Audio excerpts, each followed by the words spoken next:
Hi, good morning. I am Dr. Anand Bhardwaj, your vastu consultant. साथियों, आज मैं आपको बताऊंगा कुछ खास चीज़ें जो वास्तु में ध्यान देनी है तब जब आप वास्तु कंसल्टेंसी दे रहे हैं कहीं ऐसी जगह पर जहां पर कि प्लेन्स भी हैं और जहां पर कि पहाड़ियां भी हैं, जहां पर हर तरह की लैंड है। एक बहुत अच्छा आइडियल एग्जाम्पल है गुड़गांव। साथियों, गुड़गांव जो है दिल्ली के पास में एनसीआर का एरिया बनता है, हरियाणा में आता है। बहुत ज़्यादा तरक्की कर रहा है ये एरिया। और यहाँ पर क्या है कि यहाँ पर पहाड़ी क्षेत्र भी है, यहाँ पर मैदान भी है, ग्रीनरी भी बहुत ज़्यादा है यहाँ पर, और हाई राइज बिल्डिंग्स यहाँ पर काफ़ी मात्रा में, काफ़ी संख्या में बन रही है और बन भी रही है, डेवलप भी हो रही है। अब क्या है कि जब हम वास्तु कंसल्टेंसी की बात करते हैं तो साथियों, हर चीज़ को एक नज़रिए से देखें, हर चीज़ को एक ही तरह से गाइड करें। इंडिया में, पूरे वर्ल्ड में हर जगह पर वास्तु को एक तरह से अप्लाई करें तो कभी भी जस्टिफाई नहीं होगा। वास्तु को जस्टिफाई करने के लिए, वास्तु के प्रिंसिपल को जस्टिफाई करने के लिए you have to be scientific vastu consultant, you have to be logical. अगर ब्रेन का यूज करते हैं और समझते हैं कि वास्तु किस सिद्धांत पे काम करता है, कौन से वाइब्रेशंस होते हैं, कौन सी एनर्जी होती है, पॉजिटिव नेगेटिव एनर्जी कैसे जनरेट होती है, लैंडस्केप पर क्या असर पड़ता है इसका, और लैंडस्केप का हमारे पर क्या असर पड़ता है, ये बातें बड़े ध्यान देने वाली हैं, आसान नहीं है। घिसा पिटा रूल, थंब रूल हर जगह पर लगा दें, हाँ ऐसा है, ऐसा पढ़ा था, ऐसा लिखा था, ये जस्टिफाइड नहीं है। बहुत ज़्यादा ध्यान देने की बात है कि जहाँ पर लैंडस्केप डिफरेंट टाइप का होता है, कहीं पहाड़ियाँ होती है, कहीं मैदान होते हैं, कहीं पर सैंडी सॉइल होती है, कहीं पर चिकनी सॉइल होती है, जिसको कहते हैं क्ले बोलते हैं, लोम बोलते हैं, सैंडी लोम बोलते हैं, हर तरह की होती है। तो वहाँ पर आपको वहाँ का जो क्लाइमेट है, वहाँ का जो वेदर है, वहाँ का जो टोपोग्राफी है, वो देखनी आपके लिए बहुत ज़रूरी है।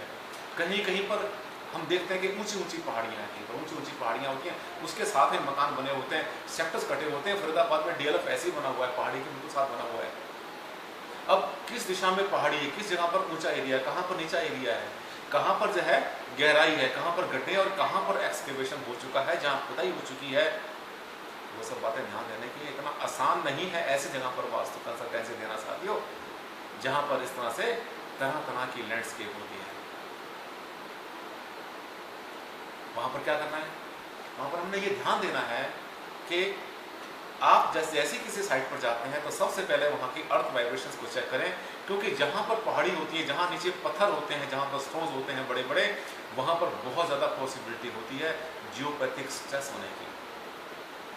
अगर जियोपैथिक स्ट्रेस होगा तो वहाँ पर रहने वाले को कंफर्ट नहीं मिलेगा। कोई ऐसी बिल्डिंग आपको दिखाता है कि हम कि आपको बुला रहे हैं, हमने एक बिल्डिंग दिखानी जो कि अंडर कंस्ट्रक्शन है और काफ़ी सस्ती मिल रही है, काफ़ी सस्ती मिल रही है, तो हो सकता है कि ये जो बिल्डिंग बनते बनते इसको कई साल हो गए, बिल्डिंग कंप्लीट नहीं हो पा रही है। इसका मतलब ये मान के चलना कि 100% उस बिल्डिंग के नीचे जियोपैथिक स्ट्रेस होने की पॉसिबिलिटी होती है।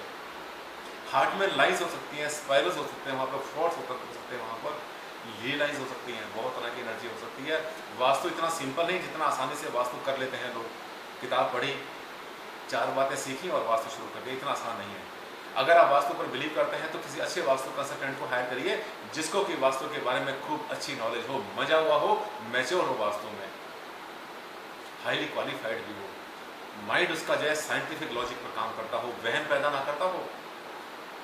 क्योंकि जो वहम पैदा करते हैं वो अपने थैले में से निकाल के सामान बेचते हैं, उनके पास तंत्र मंत्र यंत्र होता है। मुझे पता है आप सब समझदार हैं, आप सब पढ़े लिखे हैं, तभी तो आप बैठे हैं कंप्यूटर पर, तभी तो आपने ये नेट खोला है, तभी तो आपने ऐसा सर्फिंग की है। तो जो पढ़े लिखे लोग हैं वो कभी इन बातों में नहीं पढ़ते कि हाँ हम तंत्र मंत्र यंत्र लगाएंगे, चिपकाएंगे, उससे आपको धन मिल जाएगा, बच्चों की पढ़ाई हो जाएगी। साथियों, ऐसा होता है तो फिर वास्तु कंसल्टेंट पहले अपना भला करना कर लें, पहले अपना भला कर लें। वो क्यों लगाते हैं तंत्र मंत्र बना के? कुछ नहीं है, अंधविश्वास है ये। जहाँ साइंस आती है, मेरे पास इंस्ट्रूमेंट्स हैं, सेंसर्स हैं, स्कैनर्स हैं, कंप्यूटर से चेक करता हूँ एनर्जी को, ये सब साइंटिफिक है, बहुत ज़बरदस्त तरीके से साइंटिफिक है। ये ऐसा नहीं कि हमने कोई तंत्र मंत्र पढ़ा और आपका वास्तु ठीक हो गया।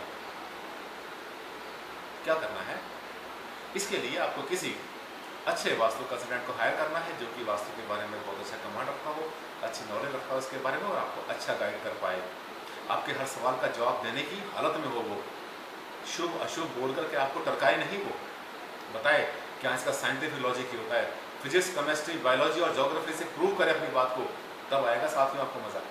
और फिर समझिए उसे कि क्या गलत है क्या ठीक है, उसके बाद कोई तोड़फोड़ करने की ज़रूरत नहीं है। अगर वास्तु एक साइंस है तो फिर तोड़फोड़ क्यों करना। रेमेडीज़ भी बहुत सारी होती हैं, ऐसी रेमेडीज़ जो कि साइंटिफिक लॉजिक पर आधारित होती हैं, उसके हिसाब से काम करती हैं, कुछ नहीं तोड़ना आपने। अच्छे कंसल्टेंट को हायर करिए, खास तरीके ऐसी जगह पर जहाँ पर कि ऐसी पहाड़ी क्षेत्र होता है जहाँ काली मिट्टी होती है, जहाँ तरह तरह की मिट्टी होती है। मैंने जब देखा है अपने लाइफ में, मैंने बहुत एनालाइज किया, रिसर्च किया इसके ऊपर कि गुड़गांव एक बहुत अच्छा एक ऐसा एग्जाम्पल है जहाँ पर कि वास्तु वाले जो हैं वहाँ पर अगर चाहें रिसर्च करें, 2, 4, 5 साल 10 साल वहाँ पर लगाए रिसर्च करें वहाँ पर कि वहाँ की टोपोग्राफी कैसी है और किस तरह से बदलते परिवेश के अंदर वास्तु के सिद्धांत एप्लीकेबल होते हैं। देश काल और परिस्थिति के हिसाब से वास्तु के जो सिद्धांत हैं बदल जाते हैं। इसको रखिए माइंड में। वास्तु की वो जो बातें आपको बताता हूँ मैं, उनको ध्यान में रखिए। किचन हमेशा आपको साउथ ईस्ट में ही बनानी है और कहीं आपको किचन नहीं बनानी है। मकान आपका ऐसा हो जो कटा फटा ना हो, चौरस होना चाहिए, सबसे बढ़िया रहता है। आपका मास्टर बेडरूम रहना चाहिए साउथ वेस्ट में और ड्राइंग रूम आपका हो नॉर्थ वेस्ट में या नॉर्थ ईस्ट में। पूजा स्थान बनाए नॉर्थ ईस्ट में, भला हो जाएगा। ये तो मोटे मोटे सिद्धांत हैं, साथ साथ जो साइंटिफिक वास्तु है उस पर भी ध्यान दें। अगले प्रोग्राम में मैं आपसे डिस्कस करूंगा और उन पॉइंट्स के बारे में जो कि एप्लीकेबल है हर जगह पर, खास तरीके से गुड़गांव में क्या बात आपने ध्यान देनी है, किस बात पर आपने ध्यान देना है, वहाँ पर वास्तु आपका 100% एक्यूरेट होना चाहिए, इसके लिए क्या ध्यान देना है ये आपको बताऊंगा अगले प्रोग्राम में। मिलते हैं फिर अगले प्रोग्राम में, तब तक के लिए bye. Thank you very much, thanks again.